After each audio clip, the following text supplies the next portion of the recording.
Boa noite a todos, sejam todos muito bem-vindos à nossa Casa Espírita. Hoje, para iniciar, eu vou ler no livro Minutos com Chico Xavier, com o tema Abençoe sua vida. Abençoe a vida e a vida lhe abençoará a existência. Hoje se fala muito na lei de atração. Trata-se de nova nomenclatura para antigo propício constante do Evangelho. Cada um será recompensado de acordo com o que fez. Atraímos o que damos, recebemos o que oferecemos, e damos não apenas coisas, mas também tudo que oferecemos à vida por meio de atitudes, palavras e pensamentos. Tudo isso forma o conjunto de nossas ações, que acabará por atrair situações assemelhantes. Ninguém poderá pretender em sã consciência uma vida melhor sem gerar causas melhores. Por isso, a palavra de Jesus não é somente consolação para nossos corações feridos, é também um desafio para a nossa existência. A orientação de André Luiz segue o princípio evangélico de que primeiro precisamos dar, para depois cogitarmos em receber. Muitos pretendem uma vida melhor, amaldiçoando a vida que tem. Quem almeja a bênção carece primeiramente a abençoar. Se estivermos enfermos, antes de reclamarmos da doença, vamos abençoar nosso corpo com palavras de carinho e gratidão. Se estivermos com problema no lar, vamos abençoar o familiar difícil, com a aceitação e o elogio dos aspectos positivos que ele apresenta. Se o trabalho nos parece um fardo difícil de carregar, vamos abençoá-lo com a maior soma de agradecimentos pelo sustento e o desenvolvimento que ele nos proporciona. A vida pode ser comparada a uma conta corrente. Você só pode sacar se tiver alguma importância depositada. Se nós desejamos um rio de bênção em nossa vida, é melhor começar abençoando o copo de água que nos mata a sede.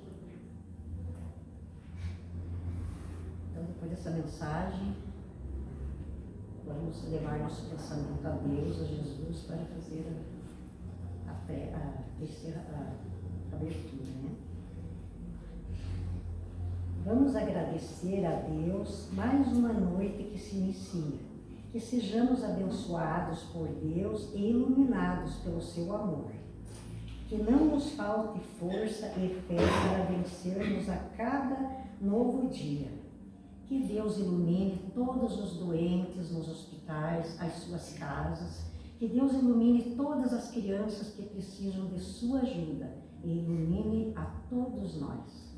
Pai nosso que estás no céu, em mim e em todos os lugares, permita que os bons espíritos iluminem nossos passos e nossos caminhos, e abram e nos iluminem hoje, amanhã e sempre.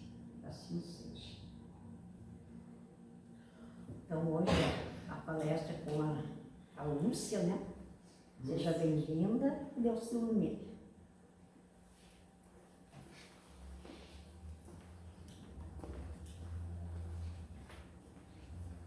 Então, boa noite a todos. Amém. Que Jesus nos abençoe e que Deus nos ilumine também, né? Nessa noite que já está um pouco mais quentinho hoje. Mais quente. Né? Nós trouxemos para as reflexões dessa noite uma frase que, segundo Emmanuel, resume toda a nossa doutrina espírita. É uma frase que nós vamos ver, que está colocada lá no dolmen, no cemitério onde está o despojo, né, o que sobrou, vamos dizer assim, o corpo de Allan Kardec, o nosso codificador. Está colocado em francês e é assim que está lá no túmulo dele.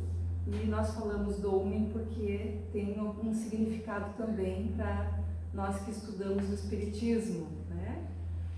Então, essa frase, naître, mourir, renaître, encore, et progresser sans cesse, tel la luz, né? Que é mais ou menos assim o francês. Bem difícil de falar de francês, né? Mas quer dizer nascer, morrer, renascer ainda, progredir sempre. Tal é a lei. E essa frase não é de Allan Kardec, não é de autoria dele. Tem algumas obras que estavam colocadas essa frase e de várias formas, inclusive. Nós encontramos a fonte no livro que nós estávamos conversando há pouco, Kardec, Educador e Codificador, do Zeus Van Tuyl e de Francisco Thyssen.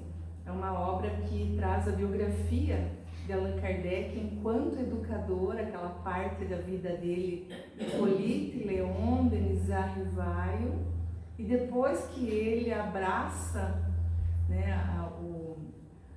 aquele chamar a atenção que estava acontecendo, como nos foi trazido, que era uma invasão organizada, né? E os espíritos superiores não. Esqueci o nome dele agora. Arthur Conan Doyle, né? Expressou assim. Então ele chamou atenção e ele vai trabalhar nessa obra toda e adota o pseudônimo então de Allan Kardec. Então nós vamos refletir em torno dessa frase que resume a nossa doutrina espírita. Alguém perguntar para a gente como que é o espiritismo, a gente pode responder assim: o espiritismo é nascer, morrer, renascer ainda, progredir sempre, e isto é uma lei. Então contra isso não tem como contestar, não tem. Isso é uma lei, é da lei de Deus, né? Então aqui está o Dolmen de Kardec, no cemitério Père Lachaise, lá na França, e nessa obra que nós citamos tem muitas explicações.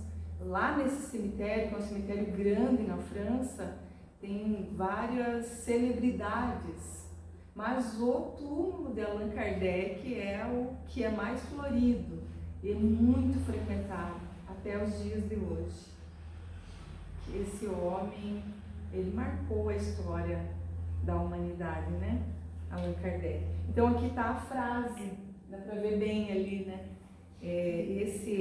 Essa parte do dolmen dele pesa 6 toneladas, é pesadíssima essa peça aqui. Então o que nós entendemos? Kardec, o primeiro espírita que viveu no planeta Terra, porque ele que trouxe, né, junto com os espíritos superiores, o espiritismo, ele, segundo uma comunicação do Zéfiro, que era um espírito que estava se comunicando ali, apresentou então uma vida muito, muito distante dele, do Hippolyte Léon Denisard Rivaio, que ele teria sido um druida, teria feito parte dessa, quase que para a gente entender, uma tribo indígena, né, em língua simples, né, para a gente entender. E eles foram pessoas muito importantes e muito perseguidas também pela igreja. Eles viveram há mais de 3.000 anos, né, um povo celta. Eles viviam em algumas regiões do continente europeu, principalmente nas zonas que hoje são a Irlanda e o Reino Unido, além de algumas regiões da Espanha e da França. Eles tinham assim, premonições, eles também tinham esse contato com a natureza, de extrair da natureza os medicamentos. Eles tinham muitas coisas assim, que eram entendidas como místicas. E que até hoje, muitas vezes, por exemplo, você extrair de uma planta uma substância que vai te curar, não é nada de bruxo, né? Hoje em dia, principalmente como nós estamos voltando para a natureza, para a medicação natural, para a alimentação natural, acreditamos que estamos fazendo o caminho de volta, quem sabe. O que antes foi ficando assim, que a gente não dava valor, Hoje a gente está valorizando muito, está vendo que aquilo que é bom. Não sei se está acontecendo isso com vocês também, comigo tá. E tem uma curiosidade sobre eles que está na obra de Leon Denis. Ele vai dizer que o estabelecimento de uma data específica para a comemoração dos mortos é uma iniciativa dos druidas, que acreditavam na continuação da existência depois da morte. Reuniam-se nos lares e não nos cemitérios, no primeiro dia de novembro, para homenagear e evocar os mortos. Vejamos então como faz tempo que existe essa comemoração do Dia dos Mortos, surgiu com os druidas. Então, uma curiosidade a respeito. Teria sido Kardec também Jan Hus. Jan Hus, ele que deu esse começo para a reforma da igreja protestante, que depois dessas ideias de Jan Hus, o Martinho Lutero, né, ele abraçou isso e levou adiante com muito vigor.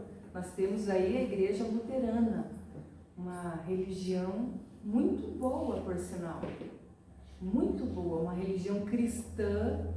E vejamos, né, que às vezes, infelizmente, alguns irmãos nossos cristãos perseguem ainda até os dias de hoje o espiritismo.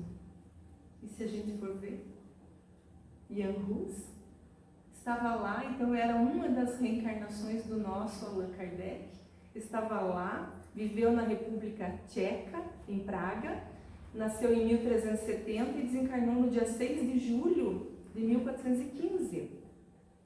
Jan Hus, ele pregava contra os abusos que havia na igreja. Aí a gente já pode ver por que a perseguição. Continuava sustentando as doutrinas geralmente aceitas.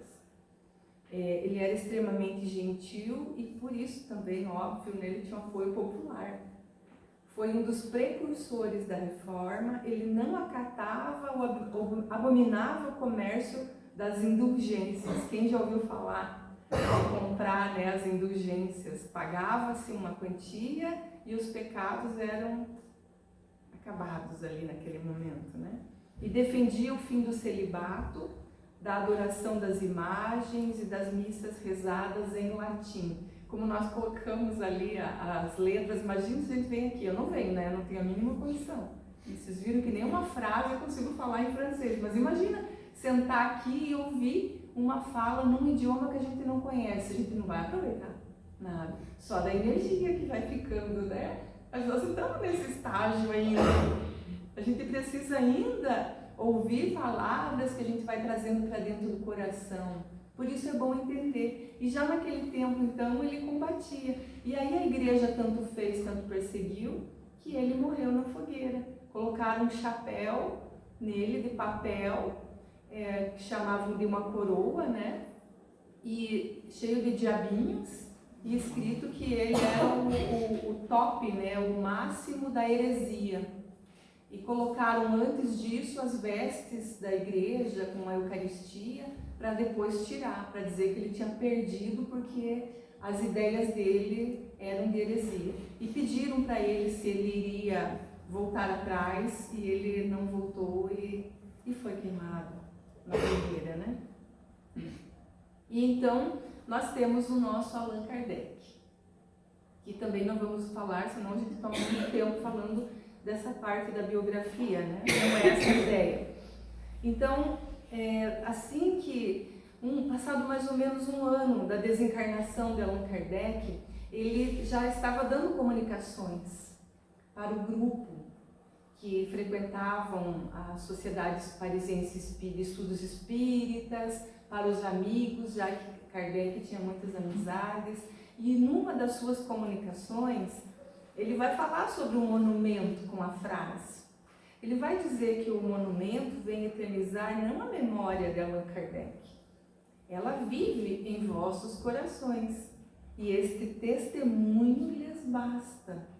Mas a época em que viu erigir, quer dizer, foi construído em corpo de doutrina, os princípios sobre os quais repousam a existência e a legislação natural dos universos. na lápide de Kardec ainda, nós encontramos esse título que está em caixa alta, o fundador da filosofia espírita. Isso está na lápide dele. E está também a frase, daí sim, dita por Allan Kardec.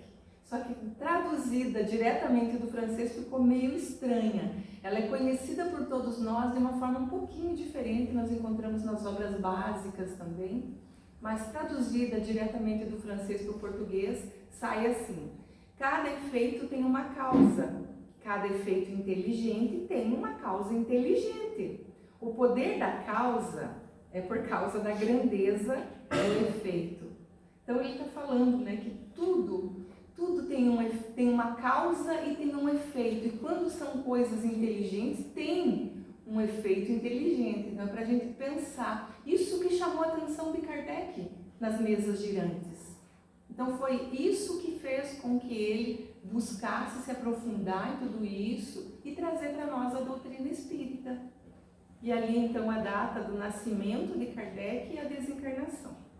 No bordo frontal da pedra, que pesando mais de 6 toneladas serve de teto, acha-se gravado o apotegma, quer dizer, as máximas, né? Que resume a doutrina kardeciana da justiça e do progresso. Nascer, morrer, renascer ainda e progredir sempre. Vamos então refletir sobre essa frase. Vamos pensar juntos aqui. Qual é o oposto de morte? Oi? Vida. Vida. Certo? Nascimento. Oi? Nascimento. Isso, gente. A gente logo pensa morte e vida, né? Mas o contrário de morte é nascimento. Por quê? Porque a vida, como nos diz André Luiz, na obra Nosso Lar, numa mensagem linda, a vida não cessa. Então, quando a gente morre, não acabou a vida não cessa. E é esse pensamento que nós vamos carregar durante as nossas reflexões dessa noite. Vamos sempre lembrar, a vida não cessa. Não cessa. Então, aqui um nascimento, né? Vamos pensar junto também, quem que vai lembrar o momento em que nasceu nessa encarnação? Como que foi? Foi fácil? Quem estava lá? A gente não lembra de nada, mas aqui estamos nós. Nascemos para uma nova oportunidade. Cá estamos nós, nessa experiência, mais uma experiência, mas extremamente valorosa. Aprendemos com o Espiritismo que para nascer dá muito trabalho. Para nascer dá muito trabalho. Exige da espiritualidade, porque a gente ainda é tão pequeno. Não querendo deixar a gente, né, para baixo, ser pessimista, mas a gente ainda é tão pequeno. Imagina o que tudo a gente tem que conquistar. E sendo assim tão pequenos, basta que a gente veja as crianças, quanto menorzinha, quanto menos entendimento ela tem, mais exige os nossos cuidados. E assim somos nós. Então, estamos aqui, por isso que é tão importante a prece para nós. Os espíritos superiores nos ensinam da importância da prece, mas nós precisamos, porque somos ainda muito pequenos e estamos sempre buscando uma conexão para um cuidado. Principalmente, nós falávamos ontem sobre isso, principalmente para um cuidado, porque às vezes a gente vai fazer a prece, a gente pensa na prece, nós espíritas, e a gente começa a elaborar a prece, pedir pelo planeta, paz na terra, pede por que pare de chover ou que comece a chover, pede por familiar, pede por suicídio, é muito bom, a gente deve fazer isso. Mas será que a gente não está esquecendo da gente? Será que é um ato de humildade ou será que é um ato de desleixo com a gente? De esquecer da gente, de o quanto que a gente precisa melhorar ainda. Então, no momento da prece, ela deve começar, como diz o cardeal Monod, lá no nosso Evangelho, que a primeira coisa que a gente deve fazer quando a gente retorna para o corpo, no momento que a gente foi dormir, acordamos, deve ser a prece. Devemos elaborar uma prece antes de sair da cama já, ao abrirmos os nossos olhos. Mas devemos começar por nós mesmos. Jesus nos ensinou, ama teu próximo como a ti mesmo. Então, começar pela gente. O que é que eu preciso? Não ficar pedindo coisas materiais. Não ficar pedindo que dê certo alguma coisa, isso a gente faz também, não tem problema, tá? Claro que não tem problema.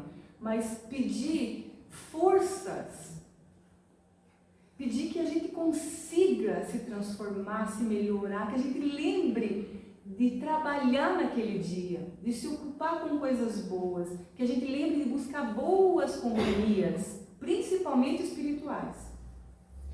Porque às vezes a gente não consegue boas companhias de encarnados. E também não vamos ficar selecionando, que a gente só deve andar com um espírito evoluído aqui na Terra. Mas as companhias espirituais a gente deve eleger, sim, com certeza. Cuidar, porque o nosso pensamento vai atrair, né, as companhias.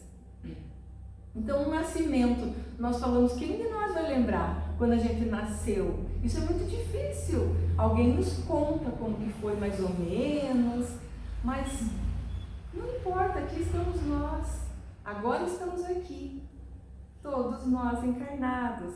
E para ilustrar essa questão da nossa trajetória nesse começo que é o nascer, nada melhor do que o nosso Chico Xavier. E aqui está colocado do lado dele a mãezinha dele, a Maria João de Deus. Então o Chico, vamos ver assim, eu quero ser igual ao Chico. Quem não gostaria de ser igual ao Chico Xavier, que ajudou tanta gente, que fez tanto bem? Todos nós gostaríamos de ser um pouco melhores. Então, se a gente for olhar essas árvores tão gigantes, por exemplo, o Chico, como que foi o começo dele? Vamos ver o começo dele aqui na Terra? Como é que ele começou, vocês lembram? Tem até o filme da história dele, no filme retrata muito bem. Se vocês não assistiram ainda, né, o filme do Chico, vale a pena assistir. O Chico começou assim, ele tinha uma mãe maravilhosa, a Maria João de Deus, e muitos irmãos, se não me engano eram 11 irmãos, se não me falha a memória, ou 9, era bastante. E ele tinha muito amor, aquela mãe. Tem Maria aqui? Quantas Marias temos hoje aqui? 1, 2? Só 2 hoje? Eu não sei, mas eu admiro tanto as Marias. Eu acho que as Marias são tão especiais. Esse nome carrega um peso. E a da mãe do Chico não é diferente. É Maria também. E ele tinha todo aquele amor até os 5 anos, quando ela vai desencarnar. A mãe de Chico desencarna. E pensemos numa criança de 5 anos que não entende quase nada. E ele lá, daí foi adotado por aquela madrinha, que era uma vizinha ali, a Rita. E ela adota o Chico, só que ela adota ele e ela, no livro de Ramiro Gama, ele tem todo um cuidado para falar dela. Ele diz que ela estava passando por um processo obsessivo. Não diz que ela era ruim, porque geralmente a gente já diz, mulher ruim, né? No livro diz que ela estava passando por um processo obsessivo grave. E o que ela fazia? Ela passou a perseguir o Chico. Judiava do Chico, batia nele com uma varinha de marmelo todo dia. E aí o Chico apanhava dela. O Chico não tinha alimento, não tinha comida direito. E aí, quando o Chico começou a apanhar muito, teve um dia que ele foi lá para o fundo do quintal e lembrou que ele aprendeu com a mãe, 5 anos, lembrou que ele aprendeu com a mãezinha dele o Pai Nosso. E ele foi lá e começou a orar o Pai Nosso e aparece na frente dele a mãe dele, toda linda ali na frente dele. E o Chico pensou que era a mãe dele de verdade. E pede para ela, me leve com você, eu não estou aguentando, eu estou apanhando muito. E aí vejam uma frase que a mãe dele diz para ele: quem não sofre não aprende a lutar. Olha a frase que a mãe do Chico, o Chico ouviu essa frase aos 5 anos. Depois ele chega e ele apanhando da mãe dele, daquela que adotou ele, né? Ele chega e diz que ele estava conversando com a mãe dele. Aí ela achou que ele estava possuído, né? Aí o que ela fazia? Ela pegava um garfo, espetava na barriguinha dele, aquele garfo ficava grudado na barriguinha dele, porque no entendimento dela, o espírito ia sair dali. Então aquela barriguinha sangrava, ele apanhava. Todas as vezes que ele apanhava, ele ia lá no fundo do quintal, a mãezinha dele estava lá para consolar ele. Então ela pediu para ele não chorar mais. Então ele foi levando aquilo com a visão, porque para ele, naquela cabecinha de 5 anos, a mãe dele não era um espírito, a mãe dele estava ali, só não podia levar ele. E depois, teve um dia que o Chico estava 3 dias sem comer, 3 dias, e ele vai lá também chorar para a mãe dele também passa um corretivo nele, igual Emmanuel, né? Passava cada corretivo nele, a mãe dele passa um corretivo nele e diz para eles orarem juntos ali. E aí aparece essa semente aqui, que agora eu esqueci o nome dessa fruta. Alguém lembra? Eu não anotei. Jatobá. Então começa a latir um cachorro ali no momento que eles estão orando, e esse cachorro vem com essa baita dessa frutona na boca e joga ali nos pezinhos do Chico. E aí a mãezinha dele explica como que ele deveria preparar aquela fruta que ele iria alimentar ele naquele momento. E aí ela vai dizer, tá vendo, Chico? Quando oramos com fé viva, até um cão pode nos ajudar em nome de Jesus. Então, olha como que ele começou essa trajetória espiritual dele. E agora pensemos na nossa. Será que a nossa infância foi tão difícil assim mesmo? Porque geralmente a gente se queixa, né? A gente é cheio de traumas, às vezes de fugas através de vícios, porque a minha infância foi muito difícil. Eu apanhei muito, passei fome, eu não sei o que, eu não sei. A gente acaba usando isso. Chico fez o contrário, deu um exemplo para nós, de uma trajetória de luz aqui na Terra. E lembremos, né? Quem não sofre não aprende a lutar. Aprendamos com a mãezinha do Chico. Então, nascer. Na questão 880 do Livro dos Espíritos, Kardec pergunta qual o primeiro direito natural, dos direitos naturais do homem. E nós sabemos que é o de viver, né? É o direito de viver. E isso não é apenas uma lei de Deus, não apenas está no Livro dos Espíritos, isso está na nossa Constituição. É um direito nosso de viver.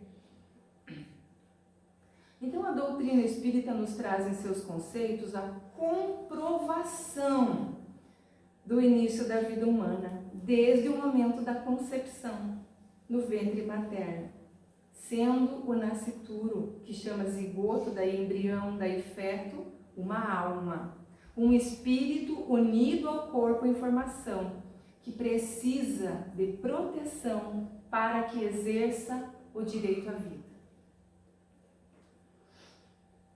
Na questão 358, há uma preocupação com o aborto, que hoje está em alta no nosso Brasil, numa tentativa absurda de ser liberado. Uma tentativa ridícula de uma injeção que vai ser colocada direto no coraçãozinho, mesmo que esteja com 5 meses, o bebezinho já, que daí vai direto no coração, a criança morre, aí não é considerado um assassinato. Isso não é uma barbárie, gente? Uma crueldade? Isso é proibido em animais e eles estão tentando liberar aqui no nosso Brasil. É um absurdo, né? Então, qual a consequência para nós, espíritas cristãos? Nós precisamos levantar as nossas bandeiras, instruir os nossos irmãos que caminham conosco, porque a vida material, né, a vida material, materialmente falando, é diferente. Nós não somos material, nós somos espíritos, né? Então, para a mãe, a consequência do aborto há crime, e para o espírito é uma existência nulificada, iliterada e recomeçar. E sobre esse assunto nós sugerimos o filme dos espíritos. É um filme baseado num aborto realizado, onde a vida do casal é detonada. E a gente sabe que havia a ligação, né, do espírito.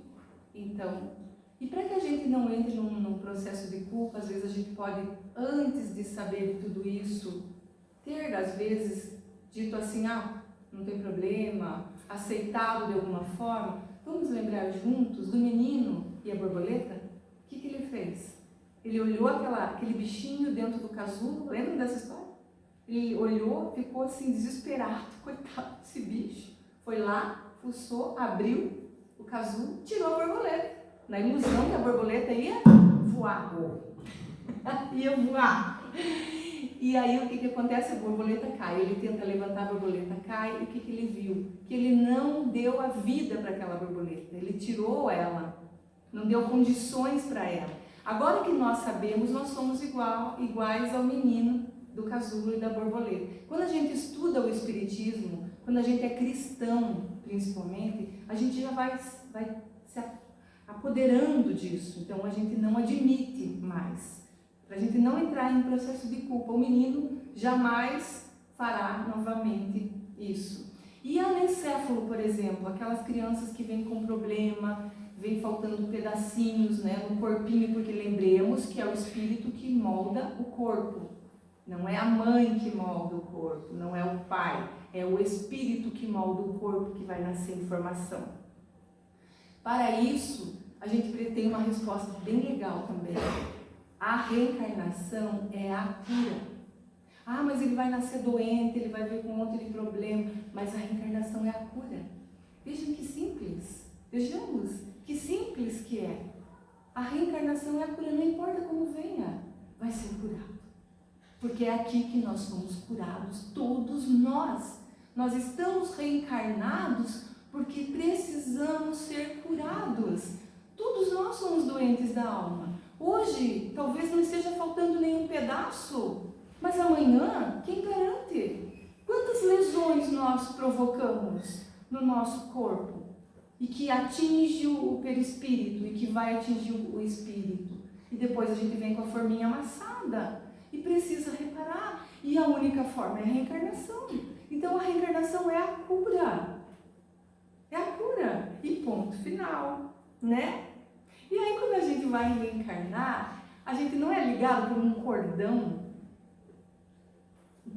que liga a mãe ao filho. A mãe passa nutrientes para o filho, é grudado no nosso umbigo.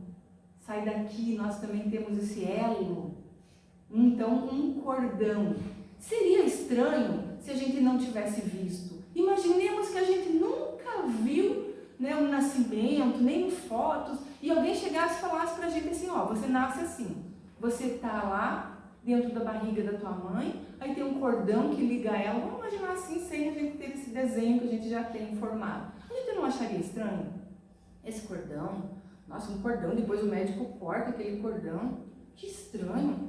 É mais ou menos assim que a gente vê esse cordão fluídico. Por quê? Porque nós não lembramos da nossa essência. Nós somos espíritos. O cordão fluídico nada mais é do que uma extensão do nosso corpo fluídico, que é o que existe de fato, porque isso aqui é uma ilusão. Essa matéria aqui logo vai ficar, mas eu vou continuar. E como é que eu vou continuar? Com o meu corpo fluídico. Enquanto eu estou reencarnada, foi cortado o cordão umbilical, mas esse cordão não. Então, quando eu morrer, aí sim vai ser cortado mais um cordão, que é o cordão fluídico. Esse cordão é o que nos prende quando nós morremos todas as noites. Quando a gente vai dormir, e aí, o que faz? O espírito sai, como está desenhado ali, né? A gente sai do corpo e adentra a nossa pátria verdadeira. E aí ali a gente ouve melhor nosso espírito protetor. Então também é muito importante não apenas orar quando a gente acorda, mas quando a gente vai dormir. Pedir para que a gente possa até ser útil durante a noite, fazer alguma coisa de bom que está precisando. Vocês estão sentindo uma pressão diferente? Ou sou só eu, será? Nós estamos sendo muito pressionados? Está funilando a coisa nessa transição do planeta, que é ainda de provas e expiações, mas vai ser regeneração. Vai acontecer. Então nós estamos nesse funil, e esse funil está nos trazendo pressões. Quem não quer que isso aconteça, que está ignorante ainda, porque Jesus nos ensinou que o homem no mundo é mais ignorante do que perverso. É por ignorância. Eles estão pressionando, eles não querem. Então, o que eles querem? Suicídio, liberação das drogas, que o Brasil também está passando por isso hoje, né? Nós estamos enfrentando isso de uma forma absurda também. A gente tem que ficar atento, né? A gente não precisa dizer sim a essas coisas. A gente fala de drogas, mas existem drogas horríveis também, como a bebida, o fumo, as drogas, os vícios morais que são horríveis também, a maledicência, a vingança, o ódio. Nós vamos ver as consequências disso daqui a pouco. Então nós estamos mergulhados aqui no fluido cósmico universal. É como se nós fôssemos mergulhadores e estivéssemos lá no fundo do mar. Nós saímos da nossa pátria verdadeira, estamos temporariamente como os mergulhadores fazem, como é para a gente entender. Quando eles mergulham bem fundo, eles precisam também de uma corda. E se eles sentirem que não dá, eles dão uma puxadinha e quem está lá em cima levanta eles. Mais uma vez, então, a corda. Mas essa corda, invisível a nós, a gente pode entender Deus, né? Deus, as energias superiores. E nós aqui, que ainda somos pequenos, nós precisamos subir. Como é que a gente faz? Como que a gente faz para subir o padrão? De subir de padrão vibratório? Tem uma fórmula? Oração.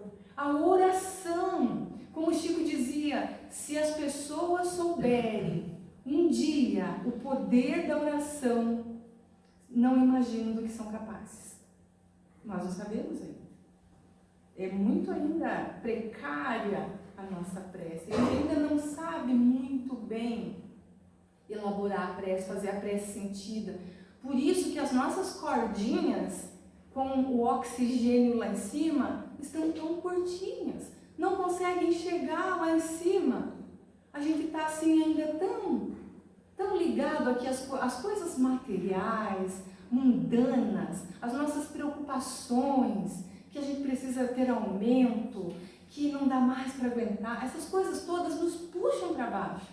Claro que a gente precisa não ser um peso na sociedade.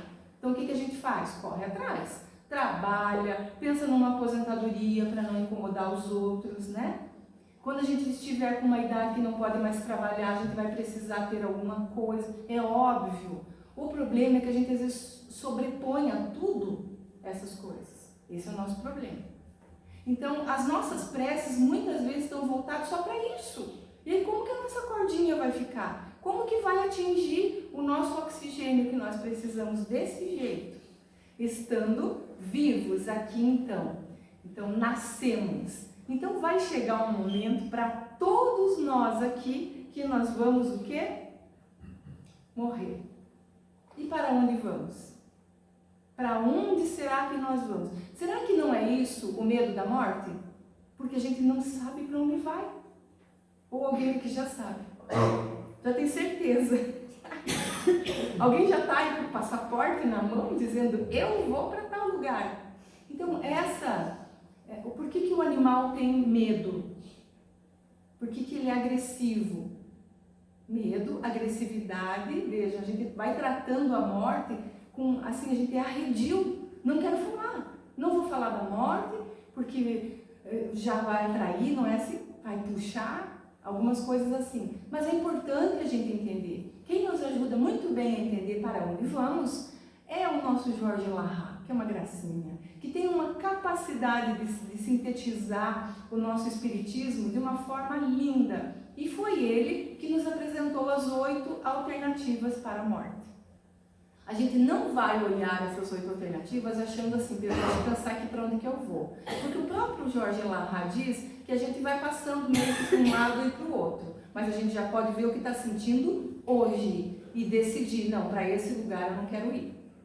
Então a primeira alternativa que pode acontecer com a gente pode desencarnar e ficar ligado ao corpo. Como que acontece isso? Quando a gente é muito materialista, aquelas pessoas que têm posições sociais importantes na sociedade, essas pessoas em geral continuam ligadas no corpo, porque passaram a vida toda ali se preocupando com aquela posição social. Ou então aquele culto demasiado ao corpo, né? Nada contra, que é importante fazer exercício, mas às vezes é um exagero. Então a gente só pensa no corpo, no corpo, no corpo. Aí a gente vai desencarnar e vai ficar ligado ao corpo. A outra alternativa, na crosta, que é aqui, né? continua a viver a vida material como se tivesse encarnado. O que a gente faz? A gente vai na família, a gente vai ficar na casa, a gente vai trabalhar. Você não consegue sair dali, desses ambientes.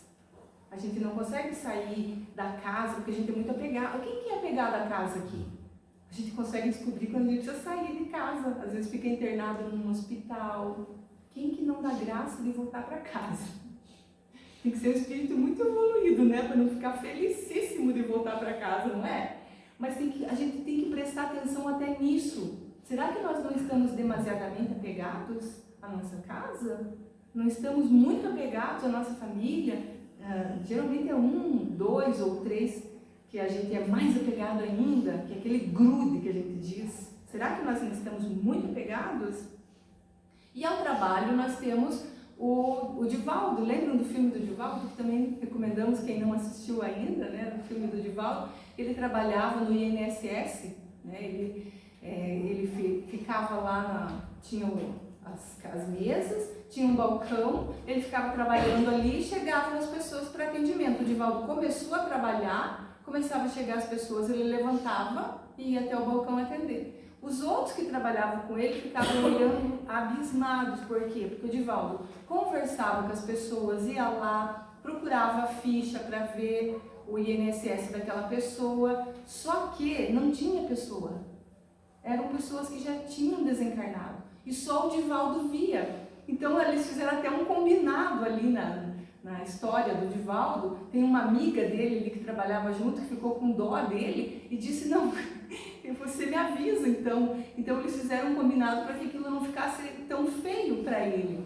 Então só para a gente ver como as pessoas ainda vão procurar. Pessoas desencarnadas que o Divaldo viu, não foram poucas, que iam lá no trabalho, né, para ver a questão da aposentadoria.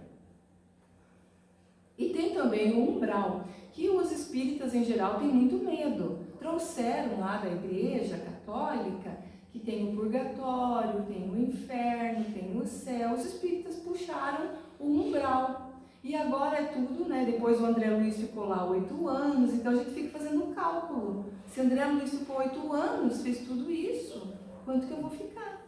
Fica assim. Então, no umbral é onde se chora. Um lugar onde se chora. Vejam como o Jorge Larra simplificou a coisa para a gente. Será que a gente está muito arrependido das coisas que a gente fez? Está se sentindo muito culpado? Sofrendo? Chorando falhas ainda? Lamentando o sofrimento? Vamos observando. Preparar para a vida é preparar para a morte, diz Herculano Pires. Que a gente vai se preparando, não que a gente vai esperando, né? Ai, vou me preparar porque daqui a pouco eu posso morrer. Não, mas a gente, em vida já, a gente pode ir se preparando, porque nós não somos daqui, somos passageiros aqui e vamos voltar para a nossa pátria espiritual. Então, para o umbral vai aqueles que choram, que sofrem, que lamentam, que se sentem culpados. Como é que está o nosso coração? Será que a gente está se sentindo muito culpado? A gente pensa numa coisa errada que a gente fez e começa a entrar num martírio, numa coisa ruim. Estamos no umbral já, porque é um estado de consciência. Não precisa desencarnar para ir para o umbral. Basta que a gente comece a entrar nesse estado de consciência. Quando a gente pensar isso, vamos lembrar do menino, do casulo. A gente estava ignorante, a gente não entendia. E não é assim que a gente diz, nossa, se eu tivesse o entendimento que eu tenho hoje, eu com 51, olhando para os meus 51 para trás, quanta coisa que eu fiz que eu não faria com o que eu estou entendendo hoje, principalmente com o Espiritismo que nós conversávamos. Graças a Deus nós temos o Espiritismo, que é uma luz nas nossas vidas, faz a gente entender diferente, ser menos guloso, ser menos afoito, não ter pressa, não ter desespero, não sentir inveja. O Espiritismo faz isso. O problema é que os espíritas estão demorando para encontrar o caminho, para aprender com o Espiritismo. Por isso que eles não devem confundir, né? Mas o Espiritismo faz isso na vida da gente. E um pouquinho, a todos nós que somos espíritas, tenhamos a certeza, já mudou. Com toda certeza. Alguma coisinha de bom já nos trouxe, né? Então, que a gente não se demore nessas coisas, senão realmente nós vamos ficar lá no umbral. E quanto tempo? Vai ser ruim para nós, né? E também aquela coisa do que eu fiz, que a gente tinha dito. Daí tem as trevas. Então tem umbral e tem as trevas. É diferente. Nas trevas é onde se odeia, onde se tem desejo de vingança, onde se tem raiva, e é um local de muito sofrimento. Diferente do umbral, onde não tem uma organização, onde um chora para lá, o outro chora para cá. Nas trevas tem os chefes, tem toda uma organização. Basta que a gente veja os comandos, esses meninos que traficam drogas, eles têm toda uma organização. Isso é trevoso, é triste de ver. É mais ou menos assim no plano espiritual, há uma organização e eles são organizados. E aí fica difícil, gente, sair de lá. É difícil, justamente por causa dessa organização. É difícil. Então, que a gente cuide do nosso coração, não ter desejo de vingança, raiva, ódio, nem se fala. Para que odiar? Aprender, ler muito, ler o Evangelho, ler as obras básicas de Kardec, se aproximar mais de Jesus. O movimento espírita hoje tem o Evangelho Redivivo, que é conhecer, meditar, sentir e viver a mensagem do Cristo. As casas que estão implantando estão sentindo a diferença, a fortaleza espiritual que se cria no ambiente da casa e em cada coração.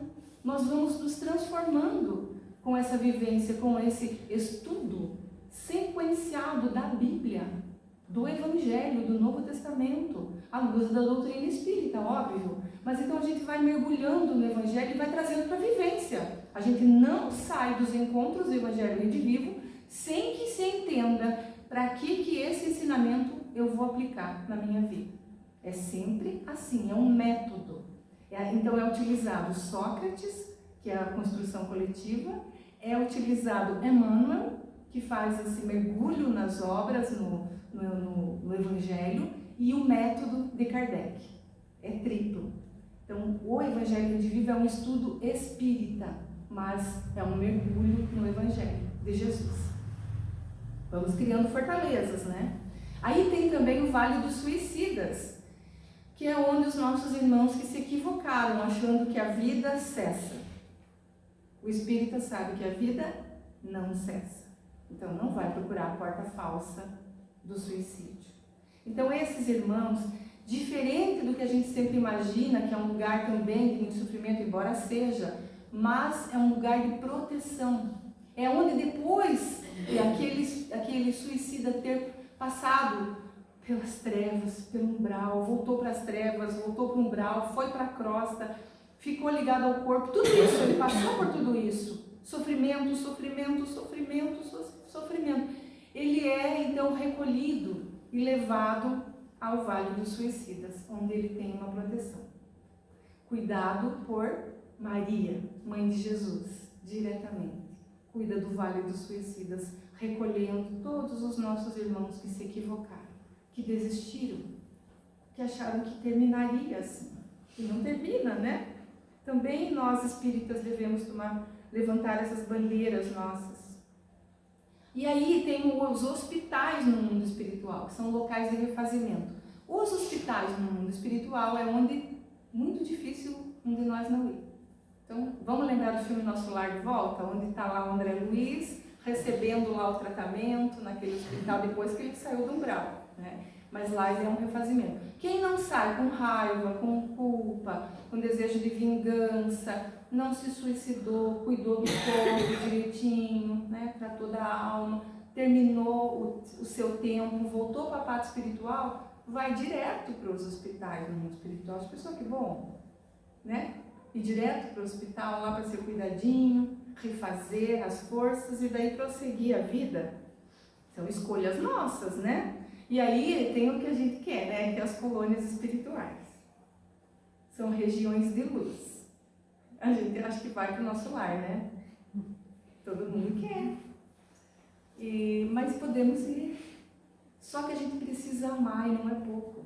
A gente precisa aprender a amar muito. E principalmente aquelas pessoas que não são conhecidas, que é aquelas pessoas que passam, assim, vamos lembrar da obra Voltei, do irmão Jacó, que ele fala daquela mulher que ainda na frente dele, que tinha uma luz absurda.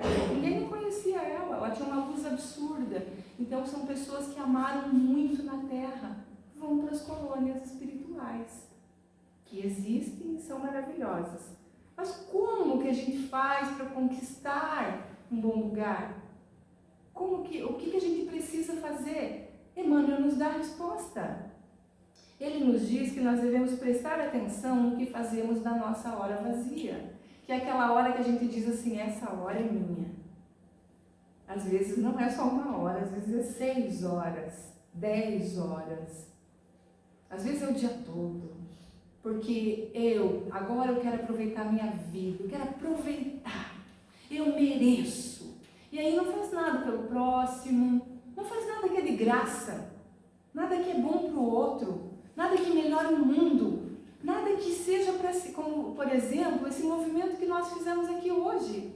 Isto é um movimento que seria a nossa hora vazia, que nós poderíamos estar lá em casa, bem igual essa menininha, com os pezões para cima, curtindo a vida, ouvindo uma música, assistindo um filme que a gente quiser, sem contribuir para nada. E estamos aqui. Tem trabalhadores aqui inseridos no meio de nós, que daqui a pouco eles vão para aquela sala do passe e vão aplicar o passe. Passaram o dia cuidando, para não ficar nervoso, para estar com o vaso limpo, para poder contribuir. Então isso vai contar, ponto. Isso vai contar, ponto, para os melhores lugares que a gente possa ir. Então, Paulo diz, o bem que eu faço é o bem que me faz. Pronto. Se eu fizer o bem, sem medir, sem ficar olhando a quem, eu já estarei me preparando. E renascer ainda, então. Porque a gente morre, mas a gente renasce. Quando a gente renasce, a gente traz a herança moral. Encontramos isso lá no Evangelho segundo o Espiritismo, no capítulo 5. Ao nascer, traz o homem consigo o que adquiriu. Nasce qual se fez. Em cada existência tem um novo ponto de partida. Não viemos diferentes e reencarnamos exatamente como éramos, ou melhor, como somos. Viemos com nossas imperfeições, nossas más tendências e com nossas virtudes. Lembremos daquele menino, quem assistiu aquele vídeo do menininho de 6 anos, que foi o maestro naquele concerto de Mozart, que depois, quando ele viu os aplausos, ele ficou até assustado, autista, nunca tinha participado. Então, não sei se vocês assistiram, isso viralizou na internet, pelo Sesc. É impressionante, isso são as nossas heranças, as virtudes já conquistadas, a gente vê muito isso. Hoje, por uma coincidência, encontrei na papelaria um pai com um menininho de menos de 1 ano, grudado com, eu nunca tinha visto, com não sei se é terminal que fala, quando vai a tomada ali, aquele negócio, é terminal que fala? Como é o nome? Como? Interruptor. Ele tinha um interruptor na mão e uma tomadinha conectada. Esse interruptor tinha 2 espaços, tinha uma tomadinha conectada. O pai disse, ele não larga isso por nada. E igual tem criança que tem o cheirinho, para ele esse é o cheirinho dele. Ele não larga, eu falei, prazer, Edson. Né? Assim, você vê, né, que gosto que ele tem, de onde que ele trouxe isso. Por que ele... E vocês vissem a paixão do menino naquilo, como se fosse um brinquedo incrível. Não larga. E de vez em quando ele conecta e desconecta.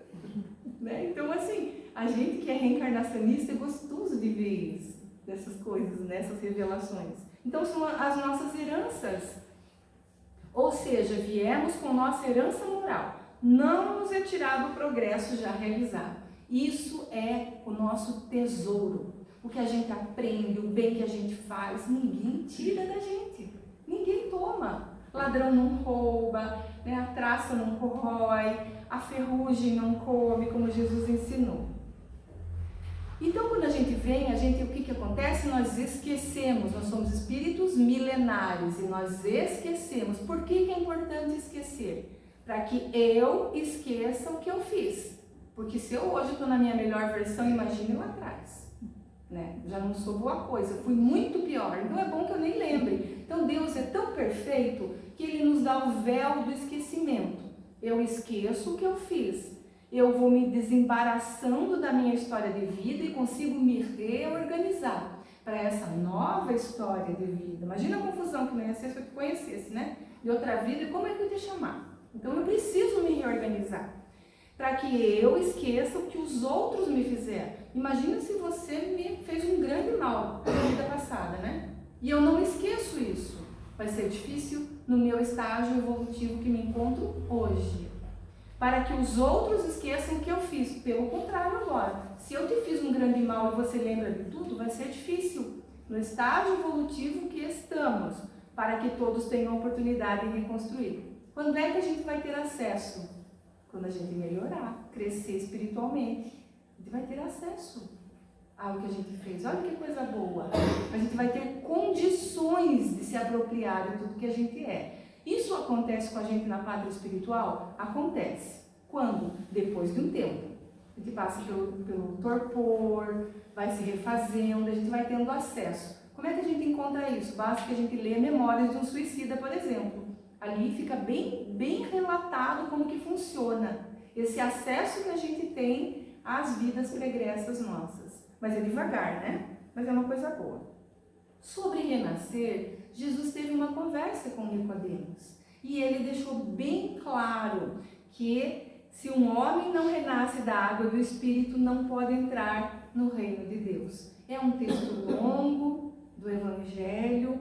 Emmanuel vai tratar, no Evangelho por Emmanuel, está registrado em João 3:7. Emmanuel vai dizer que a palavra de Jesus a Nicodemos foi suficientemente clara.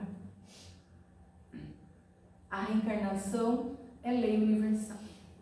Sem ela, a existência terrena representaria um turbilhão de desordens e injustiças, se não existisse a reencarnação. E seria. À luz de seus esclarecimentos, entendemos todos os fenômenos dolorosos do caminho, através da reencarnação. A providência, todavia, corrige amando. Não encaminhe os réus às prisões infectas e úmidas. Deus é justo e é bom. O tempo todo Deus é bom. Deus é bom o tempo todo. E como é que a gente entende isso? Pelo processo reencarnatório. Quando a gente começa a entender o processo reencarnatório, a gente diz, é verdade. Deus é bom o tempo todo. O tempo todo Deus é bom. E vamos finalizando então, retirando do Evangelho ainda, que está registrado em Marcos, capítulo 9, versículo 41, onde Jesus vai dizer que, de fato, quem vos der a beber um copo d'água por serdes de Cristo, em verdade vos digo, não perderá sua recompensa. Meu amigo, ninguém te pede a santidade de um dia para o outro. Ninguém reclama da tua alma espetáculos de grandeza. Todos sabemos que a jornada humana é inçada de sombras e aflições criadas por nós mesmos. Lembra-te, porém, de que o céu nos pede solidariedade, compreensão, amor. Planta uma árvore benfeitora à beira do caminho. Escreve algumas frases amigas que consolem o irmão infortunado. Traça pequenina explicação para a ignorância. Oferece a roupa que se fez inútil agora ao teu corpo ao companheiro necessitado, que segue a retaguarda. Divide sem alarde as sobras do teu pão com o faminto. Sorri para os infelizes, dá uma prece ao agonizante.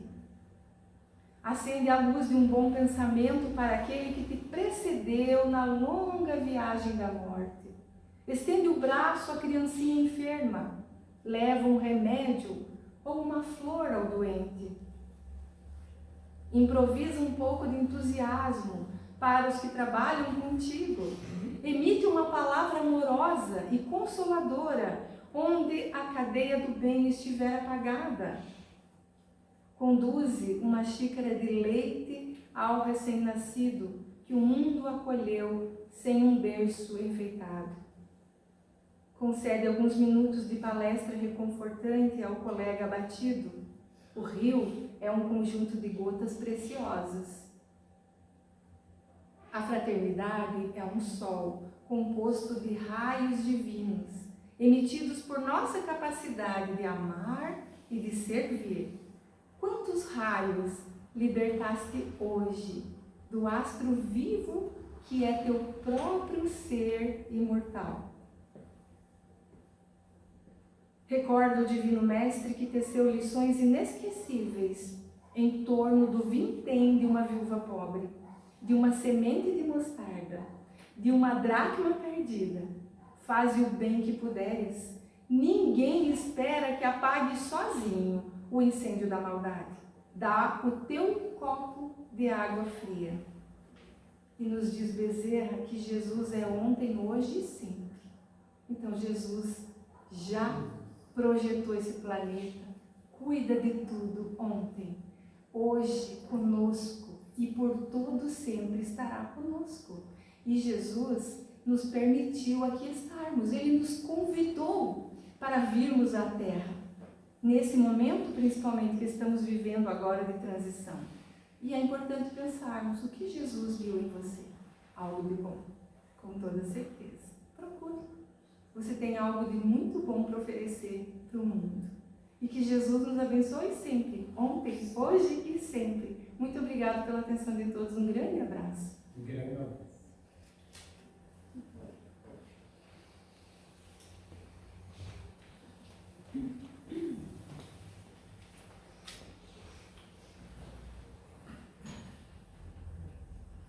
Nós agradecemos a Lúcia por essa belíssima palestra que ela deu, muito importante, né? Vamos aproveitar então o embalo dessa boa energias e fechar nossos olhos para fazer a prece de encerramento e logo após a sala do passe. Prece do anjo Ismael. Glória a Deus nas alturas, paz aos homens na terra. Jesus, bom e amado Mestre, sustenta os teus humildes irmãos pecadores nas lutas deste mundo. Anjo bendito do Senhor, abre para nós os teus compassivos braços. Abriga-nos do mal, levanta os nossos espíritos à majestade do teu reino e infunde em todos os nossos sentidos a luz do teu imenso amor. Jesus, pelo teu sublime sacrifício, pelos teus martírios na cruz, dá a esses que se acham ligados ao pesado fardo da matéria, orientação perfeita no caminho da virtude, o único pelo qual podemos te encontrar. Jesus, paz a eles, misericórdia aos nossos inimigos e recebe em teu seio bendito a prece dos últimos dos teus servos. Bendita estrela, farol das imortais falanges, purifica-nos com teus raios divinos, lava-nos de todas as culpas, atrai-nos para junto do teu seio, santuário bendito de todos os amores. Se o mundo com os seus erros, paixões e ódios alastra o caminho de espinhos, escurecendo nosso horizonte com as trevas do pecado, rebrilha mais com a tua misericórdia, para que, seguros e apoiados no teu Evangelho, possamos trilhar e vencer as escabrosidades do carreiro e chegar às moradas do teu reino. Amiga estrela farol dos pecadores e dos justos, abre o teu seio divino e recebe a nossa súplica pela humanidade inteira. Assim seja. Então podemos